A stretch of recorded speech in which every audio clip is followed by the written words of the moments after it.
Alright, for this project we will be painting the Incredible Hulk in Photoshop. So let's just imagine that this was a sketch that I did, and unfortunately I did not do this sketch. It's an amazing drawing, but I didn't do it. But if we were to scan it in, it would look something like this with the yellow tint, and we'd probably want to address that first and then move on to painting. So let's do this.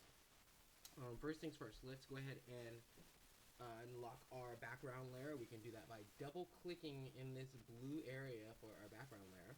Go ahead and do that. Just double click in here, and that will open up our layer properties and allow us to name this layer. We'll call it Hulk, and by simply just naming it or even just hitting OK, it will unlock the layer. Very easy. Alright, so let's go ahead and get rid of the tint. The tint, we're going to come over here up to images. So we have file, edit, images, and we're going to go to adjust, and we're going to go to the hue saturation. Since we want to remove the sea color, we're looking for the saturation factor. We're going to go ahead and take that caret and slide it all the way over to the left to remove all of the saturation. So it's just a black and white image. We'll go ahead and click OK, and we might as well go ahead and file, save as, since it's set up the way we like right now. And we're going to save it as a native Photoshop file, Photoshop PSD, and we'll call it Hulk, and we'll click save, and we'll go ahead and accept the compatibility, click OK, and it looks like we're good to go. A couple other things you might want to do. Under images, adjust, you can do the levels, so image adjust levels, and you can adjust using the levels of our image using these three carets indicated down here, the dark, the midtones, and the highlights. And right here, this is giving you information about your image. So if we wanted to, let's say, remove some of the gray tones, we could do something like this, pull it away from the amount of information that is showing in our screen, and that will, of course, decrease the grays. We can increase that further by putting the white into more of the exposed area. And then, of course, we can pull this black all the way over, and that will bring in just the dark lines like so. So we can play around with these three carets here to get a much more defined effect on our line, our black line. So whenever you're happy, just click OK. You can always go File, Save now, as opposed to Save As. Since we've already saved our image, you can just go File, Save, or Control S, Command S on the Mac to save your document. Okay, let's start painting our guy here. We'll begin by creating a new layer. So we come down here under our layers. If you don't see your layer options, simply go to Window and check layers. You can check any number of these things to show them or hide them, including the paths, which sometimes you may want to use. Layers, history is an important one. Color, brush. There's all these windows here you can pop open at any time. So our layers are open. We'll go ahead and click on the creating new layer icon down here. It's the first one to the left, or the second one from the left, or from the right. So this is delete layer, creating a new layer. We click, creates a new layer, and in this new layer we will begin just painting out a basic green color using our brush here. Now I'm going to use the pencil tool for this layout, just so that I get a nice non-anti-alias look along the edges. I don't want to have like a feathered feeling just yet. I want a nice strong line. So, pencil tool. If I right click in the screen, I get this, which allows me to control the size of my brush and the hardness, as well as choose brush settings. Or I can come up, I can come up to the top of my screen here with my tool selected, and I can select the various brush settings here. So I click this, pull this down, choose different brush types. You can also add more brush types by clicking on the settings icon here, and we could choose different type of brushes to pick from.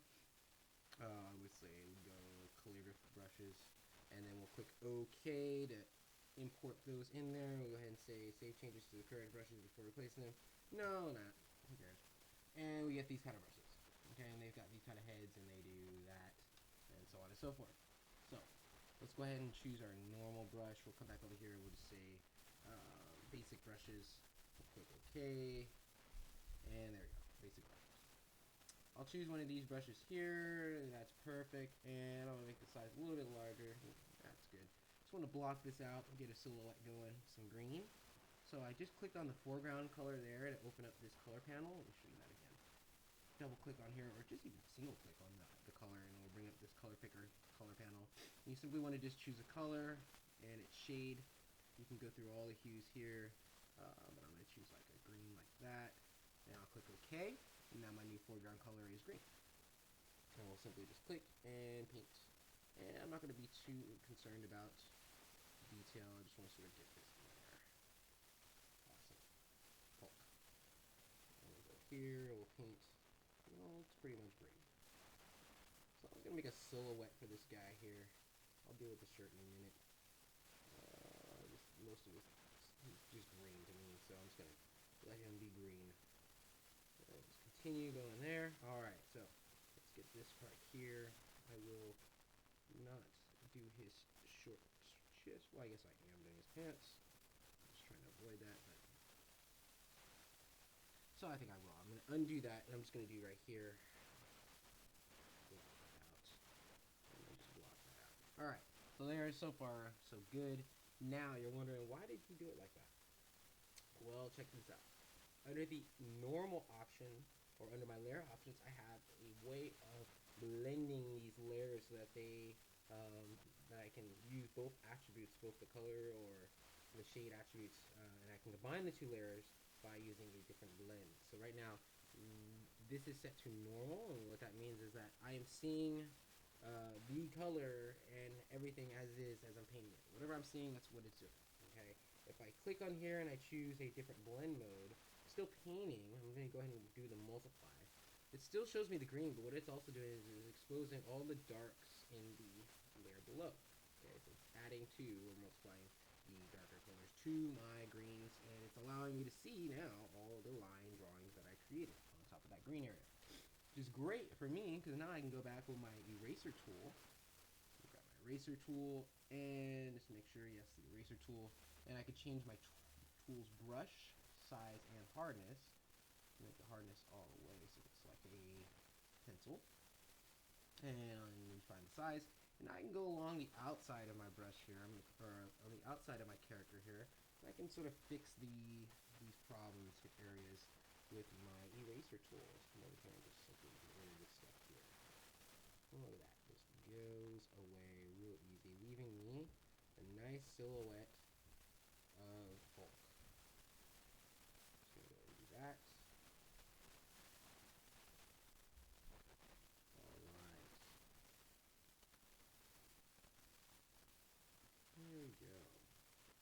Now, of course, you every so often want to let go of your brush so that you can save what you're doing, because if I hit undo, it's just going to go right back to what it just did, and I might want to not undo everything, but just in certain sections. So I stop what I'm doing, like there, and then I continue.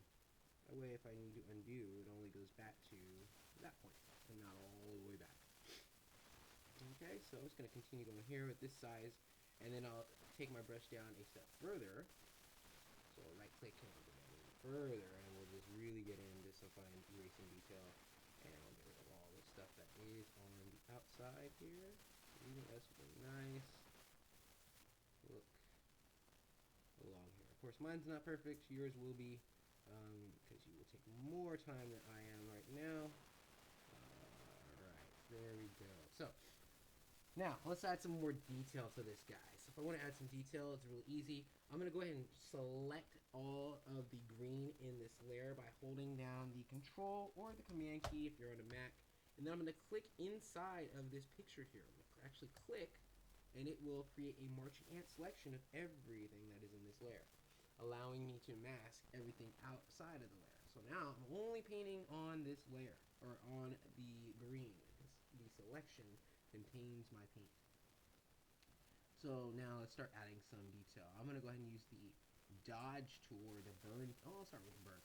We'll go with the burn tool first, and the burn tool, of course, is another brush. So let me set the brush, and I'm going to use a different hardness this time, maybe a little more airbrushy. Smaller, there we go. And I'm going to change the exposure down to about 50%. What this does is it creates dark regions. It kind of burns the color